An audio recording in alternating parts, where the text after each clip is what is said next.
Assalamualaikum warahmatullahi wabarakatuh. Halo anak-anak ibu semuanya, selamat pagi dan salam sejahtera buat kita semua. Hari ini kita ketemu lagi di pertemuan yang kedua Bahasa Indonesia, masih bersama Ibu Ani Haryati. Nah, di pertemuan kedua ini kita akan membahas kompetensi dasar 4.1, yaitu menentukan isi teks deskripsi dengan objek, tempat wisata, atau teks-teks yang kalian baca. Dengan indikator menentukan kalimat utama, ide pokok, gagasan utama, serta ringkasan dari teks yang kalian baca. Yuk, sebelum kita memasuki materi selanjutnya, kita ingat-ingat dulu apa pembelajaran di pertemuan pertama yang lalu tentang definisi teks deskripsi. Tentu kita sudah sama-sama ingat, yaitu teks deskripsi adalah teks yang menggambarkan suatu objek secara jelas dan terperinci sehingga pembaca seolah-olah merasakan, melihat, dan mendengar langsung apa yang sedang diungkapkan dalam teks tersebut. Selanjutnya, ciri-ciri teks deskripsi yaitu melibatkan panca indera dan secara umum menggambarkan suatu objek atau benda, juga orang, serta memaparkan ciri-ciri fisik, sifat suatu objek atau benda seperti ukuran, bentuk, warna, dan lain-lain. Ya, baik anak-anakku sekalian, kita akan mempelajari pelajaran pertama pada pertemuan kali ini, yaitu membahas tentang menentukan kalimat utama pada teks deskripsi.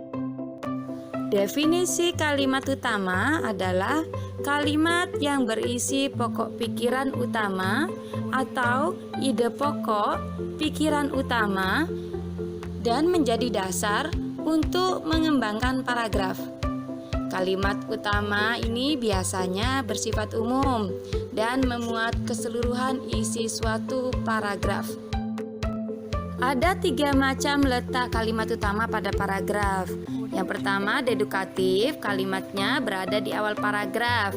Indikatif di akhir paragraf, sedangkan campuran berada di awal dan akhir paragraf. Lalu, cara menentukan kalimat utama itu bagaimana? Yang pertama, bacalah kalimat dari awal sampai akhir dalam setiap paragraf. Tentukan ide pokoknya dan kalimat yang memuat ide pokok, itulah yang dikatakan kalimat utama. Selanjutnya, pelajaran kedua yaitu ide pokok. Selanjutnya yaitu ide pokok. Nah, ide pokok ini adalah ide atau gagasan yang menjadi pokok pengembangan dalam setiap paragraf. Nama lain dari ide pokok adalah gagasan utama. Ide pokok terdapat di kalimat utama dan setiap satu paragraf hanya memuat satu ide pokok. Simaklah contoh pertanyaan di bawah ini. 1. Jawabannya adalah A. Mengapa? Karena kalimat utama berada di awal paragraf. Sedangkan kalimat kedua sampai keempat adalah kalimat yang menjelaskan tentang seiring kemajuan zaman, ya, terdapat banyak hal yang mengalami kemajuan. Baik, yang kedua, kalimat utamanya berada di mana? Ya, di bagian akhir paragraf, yaitu nomor 4. Jawabannya adalah D. Mengapa? Karena dari kalimat pertama sampai ketiga itu menjelaskan terlebih dahulu tentang hal yang membuktikan Aremania adalah supporter yang memiliki kepedulian sosial. Pelajaran ketiga yaitu meringkas teks deskripsi. Ringkasan adalah hasil meringkas, ikhtisar, singkatan cerita menurut Kamus Besar Bahasa Indonesia. Ringkasan merupakan penyajian singkat dari suatu teks yang memuat ide-ide pokok yang mewakili setiap bagian bacaan aslinya dalam setiap paragraf.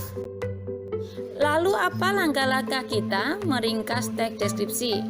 Yang pertama, bacalah secara cermat isi teks untuk mengumpulkan seluruh informasi yang terdapat pada teks tersebut. Yang kedua, tulislah ide pokok atau gagasan utama pada setiap paragrafnya. Kemudian, susun ide pokok atau gagasan utama tadi menjadi suatu ringkasan teks deskripsi yang utuh.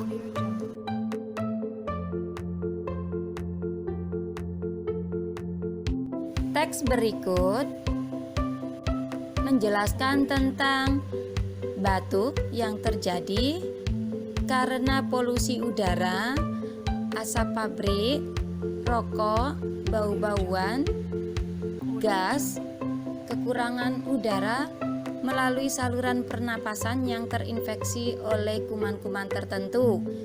Itu berada pada teks paragraf pertama. Sedangkan paragraf kedua, batuk dapat diobati dengan ekspektoran. Jadi, ringkasan dari teks tersebut itu yang tepat ada pada jawaban C.